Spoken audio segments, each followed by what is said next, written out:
어떻게 지난 한 주간도 승리하셨습니까?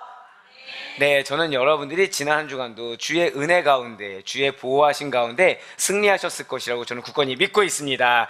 왜일까요? 지난 한 주간도 여러분들이 그리스도인으로서, 믿는 성도로서의 정체성을 확고하며 살아오셨을 걸 저는 믿기 때문에 여러분들은 승리했다고 저는 굳건히 믿고 있다는 것이죠. 네, 그렇습니다. 이 땅 가운데 우리가 이렇게 그리스도인으로 살아간다는 것은 그렇게 쉬운 일이 아닙니다. 호락호락한 일이 아니에요. 왜냐하면 거룩한 그리스도인으로서 우리가 살아간다는 것은 상당히 많은 세상적인 부분들을 포기하고 살아가는 것을 의미하기 때문이라는 것이죠.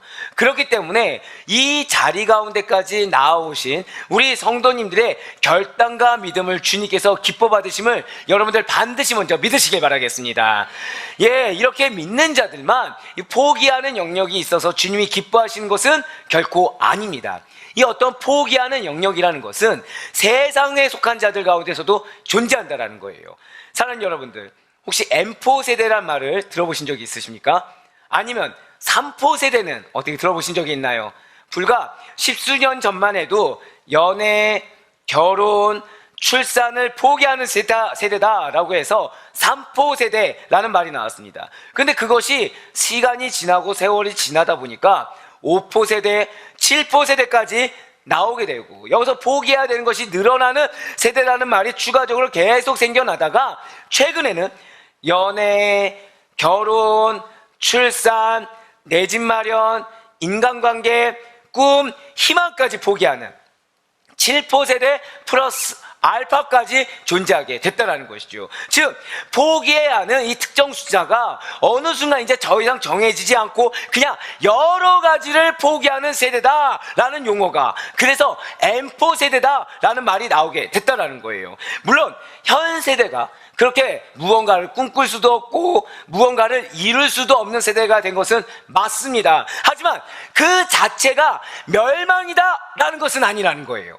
물론 우리는 절망할 수는 있겠지요. 하지만 그것이 곧 모든 것이 이미 끝났어, 희망이 없어 라는 것은 의미하는 것은 아니라는 것입니다. 절대 고백하실게요. 절망 중에도 소망은 피어납니다. 네, 그렇습니다. 절망 중에도 소망은 피어난다라는 그 말씀을 잊지 마시길 바래요. 그리고 그 소망이 과연 무엇이겠습니까? 우리의 유일한 소망이자 삶의 이유가 되시는 예수 그리스도, 그분이야말로 우리의 참된 소망이 되시는 사실을 이 시간 반드시 믿으시길 바라겠습니다. 오늘 본문에서도 이게 마찬가지라는 거예요. 오늘 본문 말씀을 보시길 바랍니다.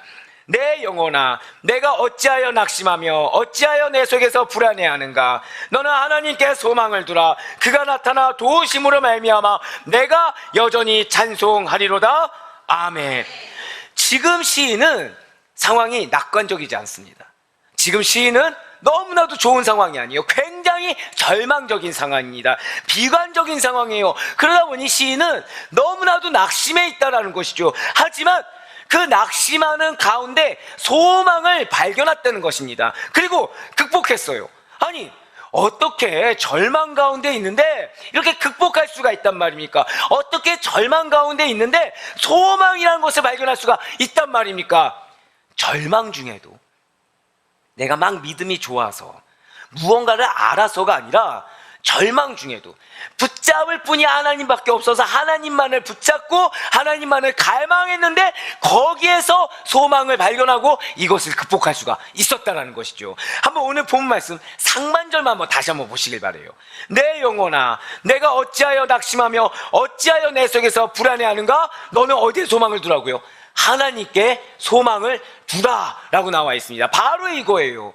우리가 하나님께만 소망을 둘 때 우리의 낙심이, 우리의 절망이 어디에서 나옵니까? 우리 믿는 자들에게 하나님이 없어서 절망이 생기든가요? 아니라는 거예요. 현실의 상황이 나로 하여금 절망을 줍니다. 현실의 여건이 나로 하여금 자꾸 내 계획과 달라서 낙심하게 만든다는 거죠. 하지만 변치 않는 분이 계시다는 거예요. 바로 우리 하나님만은 변치 않으심을 믿으시길 바라겠습니다. 그 하나님께만 소망을 둘 때 낙심을 극복할 수 있어요. 불안을 극복할 수가 있다는 거죠. 분명 시인은 지금 절망적입니다. 정확히는 절망의 기로에 서 있어요. 그래서 그는 지금 굉장히 낙심하며 불안해서 어찌할 줄 모르는 상태라는 것이죠. 그럼에도 불구하고 그는 우격다짐이라도 하나님께만 소망을 두고자 하였습니다. 그러자 놀랍게도 그는 하나님의 도우심, 나를 향한 하나님의 도우심을 발견할 수가 있었다라는 것이죠. 그렇다면 과연 어떤 자들이 하나님을 소망하며 그분의 도우심을 받을 자격을 얻을 수가 있단 말입니까? 다른 것이 아니에요. 그리스도 안에 거하는 자. 저 따라 고백하실까요? 믿음 있는 자. 그렇습니다. 그럼에도 불구하고 믿는 바로 그러한 믿음이 있는 자들만이 진정한 소망 가운데 전능하신 하나님의 도우심을 기대할 수 있다는 사실을 반드시 믿으시길 바라겠습니다. 그런데 정작 우리는 사실상 이런 소망까지도 가질 수가 없던 자들이었다는 거예요. 그런 우리들에 대해서 사도 바울이 이렇게 이야기하고 있어요. 에베소서 2장 12절의 말씀입니다. 그때 너희는 그리스도 밖에 있었고 이스라엘 나라 밖의 사람이라 약속의 언약들에 대하여는 외인이요 세상에서 소망이 없고 하나님도 없는 자이더니. 아멘. 그렇습니다. 사실 여러분과 제가 이러했어요. 우리는 소망이 없던 자들입니다. 우리는 하나님도 감히 얻을 수가 없는 존재들이었어요. 구원받기 전에 우리의 상태가 바로 어떠한 소망이 없던 자들이었다는 것이죠. 소망이 뭐 1%, 2% 아니요, 전혀 없는 자들이었습니다. 터럭만큼도 없는 자들이었어요. 텅 빈 바닥의 상태가 우리들이었다는 거죠. 스스로의 힘으로는 어찌해볼 바 알지 못하는 자들이 여러분과 저였습니다. 죄로 인하여 죽을 수밖에 없는 존재, 그리하여 어떠한 소망도 감히 품을 수 없는 존재가 여러분과 저였고 구원받기 전에 모든 인류의 상태였다는 거예요. 그저 소망만이 없었던 것이 아니에요. 죄로 인해서 그저 소망만 없는 것이 아니라 무엇을 열심히 해도 멸망밖에 남은 것이 없어요. 무엇을 선하게 살아도 저주밖에 남는 것이 없을 정도로 멸망과 저주가 예비되어 있던 자들이 구원받기 전에 여러분과 저의 상태였다는 것입니다. 그런데 그랬던 여러분과 저에게 소망이 생겼다는 거예요. 할렐루야! 죄로 인해서 멸망과 죽음에서 건져주실 분이 와주셨다는 것이죠. 우리로 하여금 멸망하지 않고 우리로 하여금 소망을 갖도록 만들어주신 분, 바로 예수 그리스도께서 친히 우리에게 와주신 것입니다. 요한복음 3장 16절의 말씀이에요. 우리 다 같이 요한복음 3장 16절의 말씀을 한 목소리 읽도록 하시겠습니다. 시작! 하나님이 세상을 이처럼 사랑하사 독생자를 주셨으니 이는 그를 믿는 자마다 멸망하지 않고 영생을 얻게 하려 하심이라. 아멘. 그렇습니다. 진실로 하나님께서는 죄로 죽을 수밖에 없는 우리, 소망이 없던 우리들에게 구원을 베풀어 주시기 위해서 유일한 방법으로 예수 그리스도를 보내주셨어요. 그리하여 예수 그리스도를 믿는 자들마다 죽어도 살게 되는 역사가 일어나도록 친히 만들어 주셨다는 것이죠. 더 이상 우리는 멸망이 있는 자들이 아닙니다. 저주받은 자들이 아니에요. 여러분과 저는 절대 고백하실까요? 소망이 있습니다. 믿으십니까? 그렇습니다. 우리는 소망 있는 자들로 변했어요. 그래서 예수님께서는 요한복음 11장 25절 말씀을 통해서 여러분과 저의 소망이 과연 무엇인지 이렇게 말씀하고 있습니다. 예수께서 이르시되 나는 부활이요 생명이니 나를 믿는 자는 죽어도 살겠고. 아멘. 사랑하는 우리 아대표교회 성도 여러분들, 절망에 빠진 세상 사람들, 낙심에 빠진 세상 사람들이 가장 많이 하는 말이 무엇인지 아십니까? 죽고 싶다, 이러다 죽겠어, 정말 죽을 지경이다 라고들 하지 않습니까? 그렇습니다. 우리가 겪는 수많은 절망 끝에는 이 세상 가운데 남은 것은 단 하나뿐이라는 거죠. 죽음밖에는 도사리고 있지 않다라는 거예요. 아이러니하게 일부 사람들이 최고의 성공을 거둡니다. 최고의 권력을 누려요. 근데 그런 것들을 손에 거머쥐고 나서 하는 말이 무엇입니까? 바로 건강하게 오래오래 살고 싶다. 즉 무병장수와 영원불멸을 노래하고 있지 않습니까? 사는 여러분들, 중국 최초의 통일왕조를 이루었던 진시황을 한번 생각해 보시길 바라요. 모든 권력 끝에 무소불위의 권력을 누린 그가 결국 종국에 바랬던 것이 무엇이었나요? 불로초 영생을 바라지 아니하였습니까? 결국 그래서 그가 그 불로초 영생을 얻었습니까? 성공했나요? 아니라는 거예요. 비단 진시황제뿐만 아니라 세상의 어떠한 권력자, 능력자라고 하더라도 이 영생의 문제 앞에서는 전부 다 실패했다는 것이죠. 그렇지만 단 한 분만은 다르시다는 거예요. 절망의 끝에 있는 죽음, 그 죽음을 영생으로 다시 사는 부활로 인도하실 분은 우리 구주 예수 그리스도에는 없다는 사실을 반드시 믿으시길 바랍니다. 그러한 예수 그리스도만이 절망이 당연한 우리 인생 가운데 유일한 소망이 되어주세요. 걱정거리로 넘쳐나는 우리 인생 가운데 정답과 해결이 되어 주신다는 것이죠. 상처와 쓴뿌리로 가득한 우리의 인생사에 위로와 회복이 되어 주시는 예수 그리스도, 그분이 계시다는 사실에 위로받을 수 있는 우리가 되길 간절히 소망합니다. 이 세상에 과연 그 누가 우리에게 위로를 주겠습니까? 과연 그 누가 우리에게 회복을 줄 수 있나요? 참된 해답을, 생명을, 영생을 선물해 줄 수 있는 이가 과연 그 누가 있겠습니까? 온 인류를 통틀어서 부활하신 분은 오직 예수 그리스도, 그분에 없다는 사실을 우리 잊어서는 안 된다는 거예요. 그런데 그 사실을 믿는 자들에게 영생을 선물하시는 분이 바로 우리 구주 예수 그리스도시라는 거죠. 할렐루야! 그래서 사도 바울이 우리에게 이렇게 선포하고 있는 것입니다. 베드로전서 1장 3절의 말씀입니다. 우리 주 예수 그리스도의 아버지 하나님을 찬송하리로다. 그의 많으신 긍휼대로 예수 그리스도를 죽은 자 가운데서 부활하게 하심으로 말미암아 우리를 거듭나게 하사 산 소망이 있게 하시며. 아멘. 사랑하는 우리 성도 여러분들, 반드시 기억하시길 바라요. 그리스도인은 산 소망을 위해서 다시 태어난 자들입니다. 그리스도인들은요, 헛된 것을 위해서, 죽은 것을 위해서, 세상의 것을 위해서 다시 태어난 자들이 아니라는 거예요. 영원히 사라지지 않는 산 소망을 위해서 다시 태어난 자, 그것이 우리의 본질이라는 사실을 반드시 기억하시길 바라겠습니다.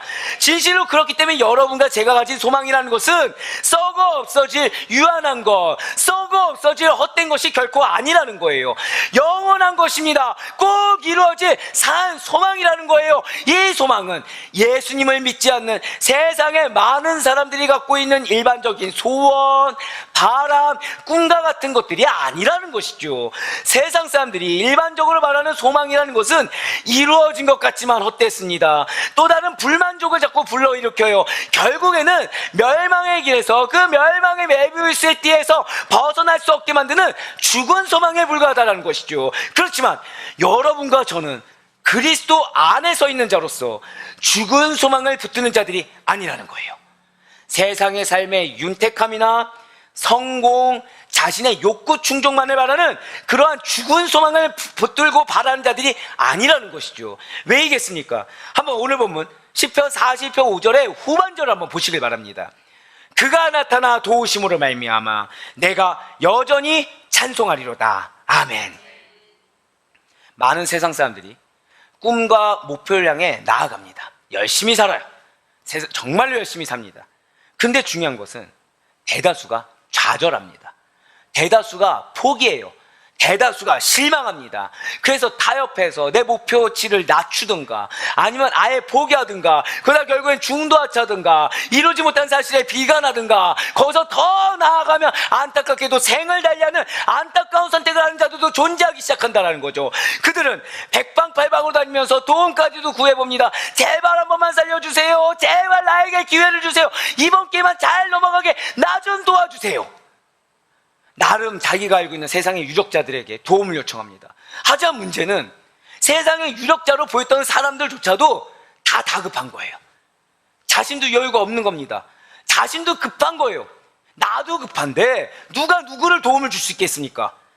맞아요. 현실적으로 나의 그렇게 절박하고도 급박한 상황에서 나를 구해줄 자, 도움이 되어줄 자를 쉽게 찾거나 만나지를 못한다는 거죠. 오늘 본문의 시인을 보시길 바라요. 분명 그는 절망과 낭망의 수렁에 깊이 빠져있다고 말씀을 드렸습니다. 시인은 한마디로 깊은 침체기, 영적으로나 육적으로 깊은 침체기에 빠져들었어요. 하나님이 없었나요? 아니요, 하나님이 있었어요. 그런데 현실의 삶 가운데, 녹록지 않은 현실의 문제 가운데 영적으로까지 깊은 침체기에 빠져들었다는 거죠. 그의 눈에는 하나님을 바라봐야 될 그의 눈에는 쓰디쓴 눈물만이 가득했습니다. 성령님으로 가득 차고 찬양으로 마음으로 가득 차야 될 그의 마음은 어려움으로 인한 절망과 원망으로 가득 차버렸다는 거예요.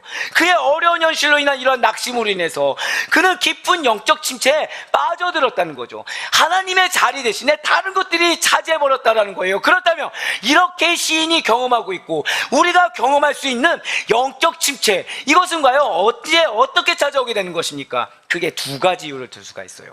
먼저 우리 인간의 지식, 감정, 의지를 따라서 영적 침체가 들어올 수 있다는 거죠. 지정의를 통해서 영적 침체가 들어올 수 있다는 거예요. 하나님에 대한 신앙이 있는 자들 중에, 믿는 그리스도인들 중에 말씀의 그 충만한 은혜로부터 멀어질 때, 온전한 하나님의 지식이 부족해질 때 영적인 침체가 다가온다는 거예요. 또한 말씀은 듣긴 들었습니다. 예배를 통해서 말씀을 들었어요.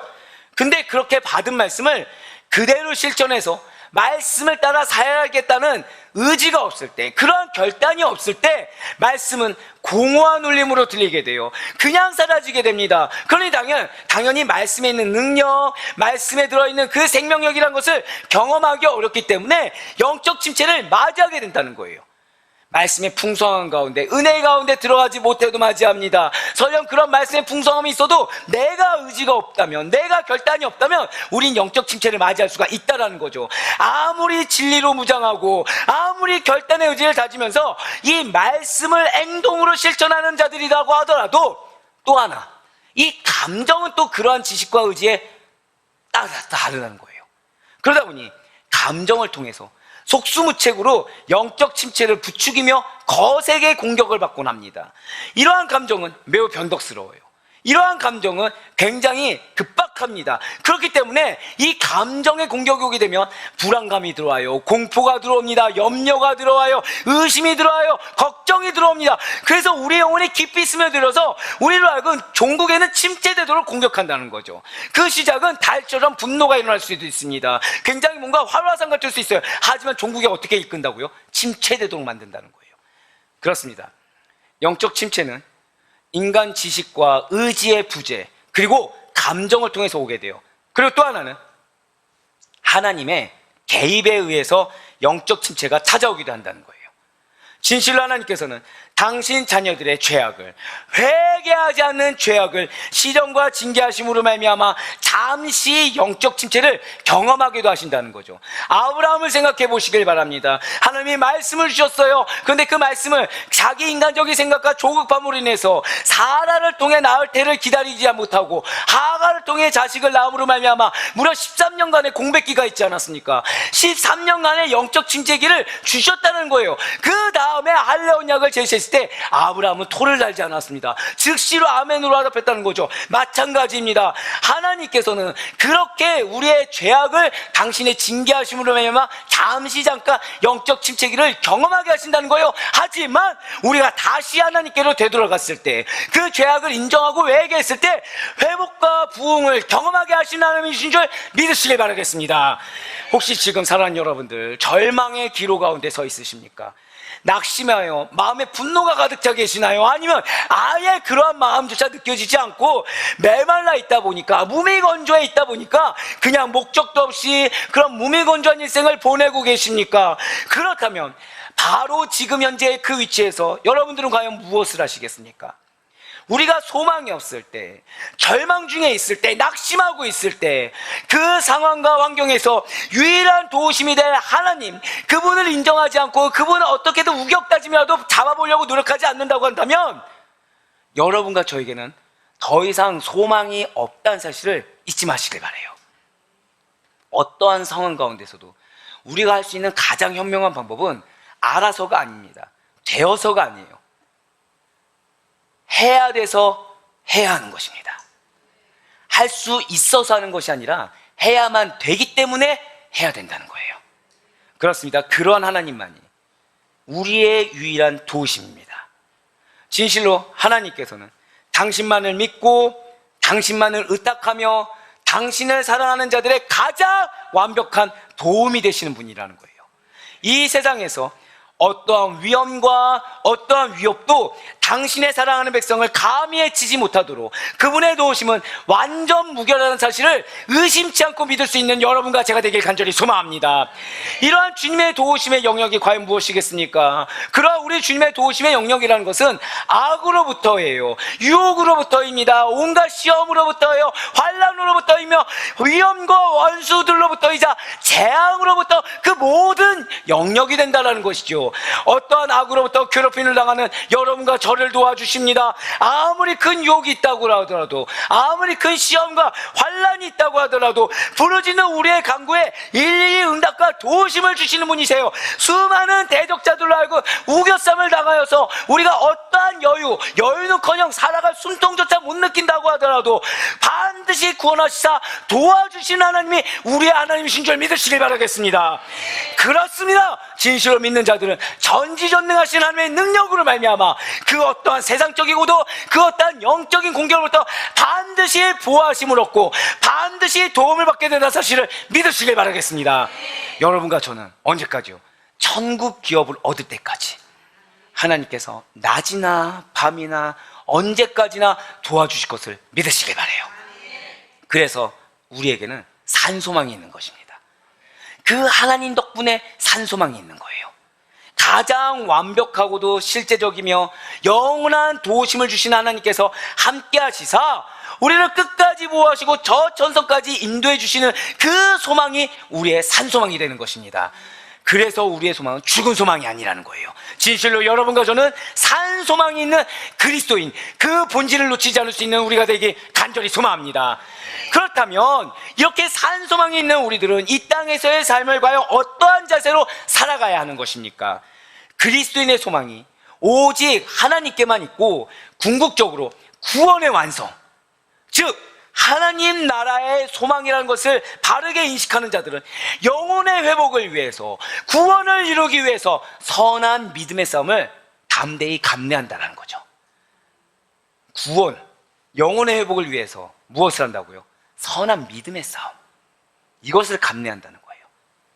최후 승리를 위해서 현재의 고난과 어떠한 수모가 있다고 하더라도 하나님만을 붙들고 우리의 산소망이자 유일한 도우심이 되는 하나님만을 붙들고 믿음의 인내를 반드시 이루게 된다는 거예요. 사랑하는 우리 성도 여러분들, 우리는 그러한 확신이 있는 자들입니다. 하나님이 내가 알아서가 아니라, 내가 되어서가 아니라 하나님을 붙잡을 수밖에 없어서 붙잡았더니 나로 하여금 믿음의 인내를 이루게 하시고 나로 하여금 선한 믿음의 싸움을 하게 하시는구나. 그런데 그 하나님이 나에게 승리를 예배해 두셨구나. 이러한 확신이 있기 때문에 고난 가운데 기뻐할 수 있는 거예요. 아무것도 기대할 수 없더라도 이러한 확신 때문에 기대감을 가질 수가 있는 것입니다. 물론 여러분과 제가 겪는 현재의 고난이라는 것이 힘들고 버거울 것을 너무 잘 알고 있어요. 감당할 수 없을 것처럼 느껴지겠죠. 그래야 우리가 낙심하니까 사단은 감당할 수 없을 것처럼 현혹하여 공격을 가하겠죠. 하지만 그러한 이 세상은 짧고 나그네에 불과하기 때문에 다가올 하나님 나라에서 누리게 될 영광은 영원하다는 것을 알기 때문에 우리는 기대함으로 기뻐할 수가 있는 것입니다. 진실로 예수 그리스도께서는 그렇게 절망에서 희망으로 우리를 초청하십니다. 그러한 예수 그리스도의 부르심은 낙심의 길, 슬픔의 길, 죄의 길, 그 갈림길에 항상 그 부르심은 놓여 있어요. 그 음성을 우리는 들어야 돼요. 그 음성을 듣지 못하고 땅의 것을 봐서 그 하나님의 초청의 음성을 못 듣는 안타까움이 없어야 된다는 것이죠. 그렇기 때문에 예수 그리스도께로 나아가는 선택과 결단의 끝에는 반드시 승리가, 반드시 구원하심이 있게 되는 것입니다. 용서하심을 받을 수가 있다는 거예요. 이 사실을 믿으며 나아가는 여러분과 제가 되길 간절히 소망합니다. 사랑하는 우리 아들보육의 성도 여러분들, 여러분과 제가 갖는 소망은 한갓 없어질 세상의 소망만이 아니오 썩어질 소망도 아니라는 거예요. 하나님께서 여러분과 저에게 허락하신 소망은 영원한 것입니다. 이 세상의 그 무엇과도 바꿀 수 없는 귀한 약속이 여러분과 저의 것이에요. 그렇기 때문에 사탄은 우리로 하여금 절망 가운데로 인도하며 포기하게 만들려고 부단히 애를 쓸 것입니다. 그러니 비록 절망을 경험한다고 하더라도, 비록 낙심하는 중에 있다고 하더라도 오직 우격다짐으로라도 소망의 하나님만을 붙들 수 있는 여러분과 제가 되길 간절히 소망합니다. 그 하나님을 붙들었을 때 진실로 하나님께서는 우리가 포기하고 싶은 상황에서도 당신의 넓은 발을 펴시사 당신의 자녀들을 도우시는 하나님을 만날 수 있길 간절히 소망합니다. 그러한 그분의 도우심으로 말미암아 우리의 영혼은 새롭게 되고 환난 가운데서 참 소망을 발견하게 된다는 사실을 반드시 믿으시길 바라요. 그래서 우리에게 산 소망이 있다고 말씀하십니다. 그래서 우리에게 반드시 성취될 약속이 있다라고 잠언 기자가 이렇게 약속하고 있는 것이 아니겠습니까? 잠언 23장 18절의 말씀입니다. 정령이 내 장래가 있겠고 내 소망이 끊어지지 아니하리라. 아멘. 이 말씀을 믿으며 나아가는 우리가 되길 간절히 소망해요. 막연하게 예수님만 부르짖는 것이 아닙니다. 실제적인 삶이에요. 변치 않는 진리의 약속이 여러분과 저의 소망인 것입니다.